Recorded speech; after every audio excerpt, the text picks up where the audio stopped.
Hello, friends. I am Chevy. Welcome to my shed. How are you today? How's life in your world? How's things where you are? Hopefully, it's great. We're gonna have an eclipse here in a little bit. Um, we're like in the 90% totality band, so it'll be decent. I'm not that excited for it. Whatever. I've seen them. Cool. Um, this Friday we went to a concert, and so Chris had asked for music reviews at some point. I can't play the music, obviously. I don't want to have copyright strikes, but we went to see the Slackers. Uh, we became friends with the Slackers on the cruise this past year. I hadn't heard of them before. I really don't follow ska reggae that much. I mean, I was there for the birth of it, I guess. Most people watching this video probably were, so I was into the ska stuff when it started happening, kicking off. But the Slackers are a ska punk reggae band from New York. We listened. They played two shows on the boat, or I saw two. I don't. They might have played three. I'm not sure, but they played two shows that I saw, and we got to meet Vic, who's kind of the front man. Kind of, he is, but whatever. He's the leader, we should say, and got to talk to. We got to have lunch with him and hang out, and so we were excited to go to Pittsburgh and see them at Mr. Small's Theater. Mr. Small's Theater is probably my favorite small room in Pittsburgh. It is an old church that's been converted into a music venue, so the stage would be like the altar, or where the choir would have been, and then the congregation hall is where everybody stands, and it sounds phenomenal. It's a very good room. And they played a wonderful set. Funny thing, when we first heard them on the ship, the first night we went, I think they played just more reggae than anything else, and I was just kind of like, I don't know, like it's fine, whatever. But the second night, they did more of their mix, which is what this show was, where they we'll do a ska song and immediately follow that with a reggae song, and then even throw some punk in that just happens to have trombones and saxophones in it.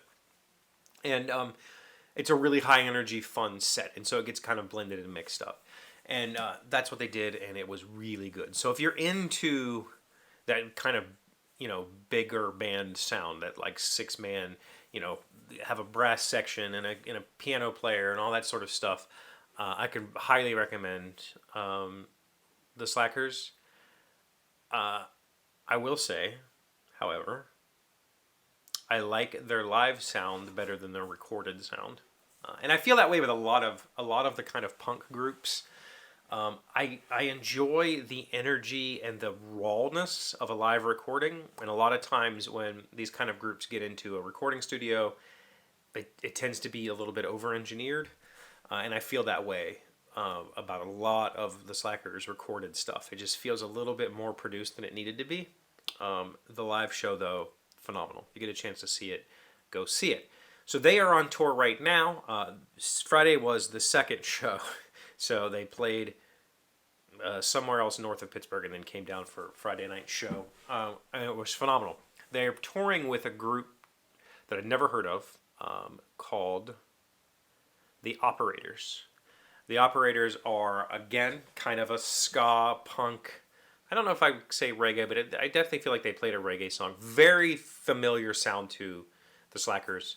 Also with instead of a trombone, they have a trumpet and a saxophone player. Big band, lots of members, and they have a female lead vocalist, and her voice was phenomenal, like really, really good. So the Operators are from Indianapolis, and if I would say, punk ska, that's your group. Go listen to them. They were fantastic. Their live performance was just so much fun. Her voice was, she's she's tiny. And her voice was huge and just raw. Yeah. I'm a sucker for female vocalists, especially when they can get that kind of rawness. The singer's fine, but when it's that punk sound, I love it. I absolutely love it, and I really liked them a lot. So I didn't get to talk to them much. But hopefully, maybe I can, if they're still playing and like they've got a house in Indy where I can visit while I'm at Gen Con or something, I'd love to see them again. I really, really, really enjoyed their set. And then the first opener was a local band called Keystone Vibe. Pennsylvania is the Keystone State, I believe. I assume that's where it comes from. I was upset that it wasn't the Keystone Light Vibe. I mean, I'd have been down for that. But the Keystone Vibe, they were cool. They were, a cool little punk, again, ska reggae, mostly reggae group from Pittsburgh. They did a great job. They had a fun little set, cool energy. They just seemed like really good guys. So that was fun to listen to. The whole show was just phenomenal. It wasn't super packed. We were right up front. How we always are right up front. There was like feet of room behind me. Like for whatever reason, people were kind of staying back from the stage a little more than usual, and there was just plenty of room for dancing and having a good time. Everybody had plenty of space, which felt good. I will say, and I talked to one of my friends on Facebook who saw them Sunday night. The lead singer for the second band, the Operators, like I said, she's a little woman, very pretty. And she had on a very short skirt and fishnets. And as I tried, I was right up front, and it's like, okay, I'm just not going to look at her. I'll just look elsewhere. And my friend on Facebook said he was dead center, and where he was, there's no rail, so you're right up against the stage. And he's like, I can't look up. Like, I just can't do it. So he's just looking, anyway. And I'm like, dude, I felt the exact same way. I was trying really hard not to just stare at her, and her, because it was just like, okay, I mean, that's fine. That's just a me problem, I get it, especially as I get older, I get a little bit weirded out by it. And of course, I have 2 daughters, and I don't want people staring up their skirts constantly or whatever. So it just kind of, it was a little bit awkward, but it was great. The music was fantastic. So definitely, I would say check all those bands out. Even Keystone Live. I don't know if they have anything on the internet. I feel like I didn't know any of the songs they played, so I assumed they were all originals and they weren't a cover band. Maybe I'm wrong about that, but they were a cool little sound. But yeah, if you can get a chance to catch the Slackers wherever they go, they're great. And Vic, the piano player singer, he tours a lot on his own as a solo act with a guitar, and he usually plays like an acoustic solo. Or a little like him and the saxophone player will play a song each set that's a little kind of like just here's Vic doing Vic's thing, and that's cool. So definitely check them out. All very good people, very good sounds, and I had a great time.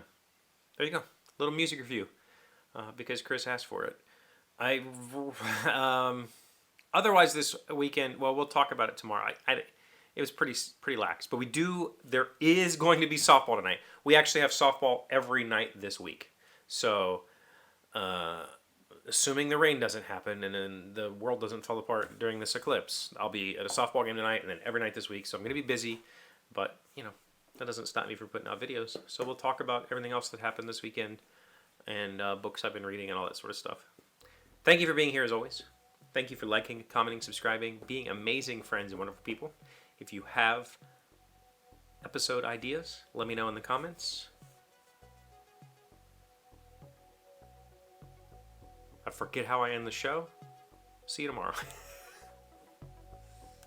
Today's word you shown to sound smart is urbane. It is an adjective meaning suave, sophisticated, refined, cosmopolitan, and well-versed in the ways of high society. Even in his knock-around tennis whites, Brett always manages to appear urbane. Urbane, U-R-B-A-N-E. I feel like we probably could have cut that list down to like 2 things and we'd have got it. Suave and sophisticated. The rest all say the same things. But whatever, I didn't write the book. I could write one of these.